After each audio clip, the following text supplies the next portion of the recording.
বন্ধুরা, good morning. সবাই কেমন আছো? এখন বাজে হচ্ছে সকালে 10:30। এখন গুড মর্নিং নয়, তাও আমি গুড মর্নিং বললাম।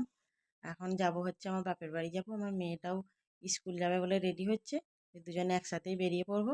অনেক দিন ধরে বাপের বাড়ি যাব যাব করছি, বৃষ্টি হচ্ছে। সকালের দিকে ভাবছি যাব, বৃষ্টি হচ্ছে, বিকেলেও বৃষ্টি হচ্ছে। আরে ভিজে ভিজে যেতে ইচ্ছা করছে না। আজকে দেখলাম সকালে ভোরবেলা বৃষ্টি হয়েছে, এখন বৃষ্টিটা একটু কম আছে, আবার বেরিয়ে পড়লাম। আমাদের এখান থেকে কিছুটা হেঁটে যেতে হবে, হেঁটে যাওয়ার পরে তারপরে টোটো চাপতে হবে। আমার বাপের বাড়ি বেশি দূর নয়, তাও দুটো টোটো চাপতে হবে। এবার আমাদের অনেকটাই হাঁটতে হয়, ওখানেও হাঁটতে হয়, এদিকেও হাঁটতে হয়।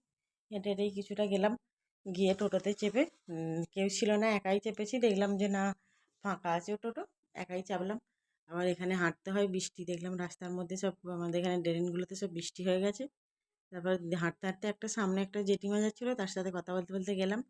কিছুটা হাঁটার পরে দেখলাম যে আমাদের এখানটা এখন নতুন স্নানের ঘাট করেছে। আমাদের বাবাদের একটা পুকুর আছে, সেখানটা নতুন স্নানের ঘাট করেছে। আরও সব জেঠিমারা কাকিমারা সব কথা বলছিল, তাদের সাথে কথা বলে বললো সকালে এসেছিস, রান্না করে এসেছিস, সব জিজ্ঞাসা করলো, মেয়েদের কথা জিজ্ঞাসা করলো।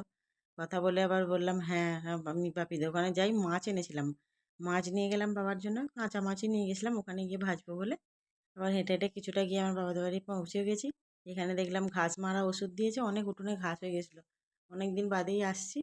আমার একটা পাশের বাড়ি কাকা দিয়ে দিয়েছে। আমার বাবা এখানে একাই থাকে। আমরা 4 বোন, আমাদের 4 বোনের বিয়ে হয়ে গেছে, কেউ থাকে না। বাবাকে বলি চলো কারো বাড়ি যেতে, আর এইসব বাড়ি ঘরদোর ছেড়ে বাবা আসতেও চায় না। মাঝে মাঝে যাই, গিয়ে দেখা করে আসি। বাবা দেখা হঠাৎ করে গেছি, বাবা বলছে এসছিস, ভালো হয়েছে, অনেক দিন আসা হয়নি। এইসব ঘর পড়ে আছে, কেউ পরিষ্কার করবার নেই, এ নেই বলে সব নোংরা হয়ে যাচ্ছে। আমি গিয়ে কিছুটা পরিষ্কার করলাম, রুটি করে দিয়ে এলাম রাত্রের দিকে বাবা খাবে বলে, আর ঘরটা মুছে পরিষ্কার করে দিয়ে এলাম।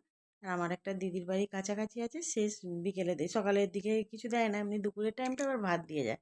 এবার ঘরটা মুছেছি, কিন্তু আবার ঘরটা শুকোয়নি, ড্যাম্প মতো হয়ে গেছে বৃষ্টির জন্য, শুকোয়নি। বাবাকে বললাম, বাবা ঠিক করে তো হাঁটতেও পারে না, দেখলে খারাপও লাগে।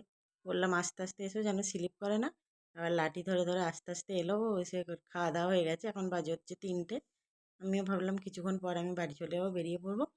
আমি এসছি তখন তাড়াতাড়ি, 11টার সময় এসছি। আবার বাবার সাথে বসে বসে গল্প করছিলাম, আবার একটু শুয়ে পড়লাম, দুজনে টিভি দেখলাম। দেখে অনেকটা গল্প করে আবার চলে এলাম। বাবাকে বললাম ভালো করে থাকবে, মন খারাপ করবে না। বললো হ্যাঁ, আবার আসবি। কিন্তু বললো যে মাঝে মাঝে এরকম আসবি, সকালের দিকেই আসবি, কিছুক্ষণ থাকতে পারবি। আজকের মতো ভিডিওটা এইটুকুই।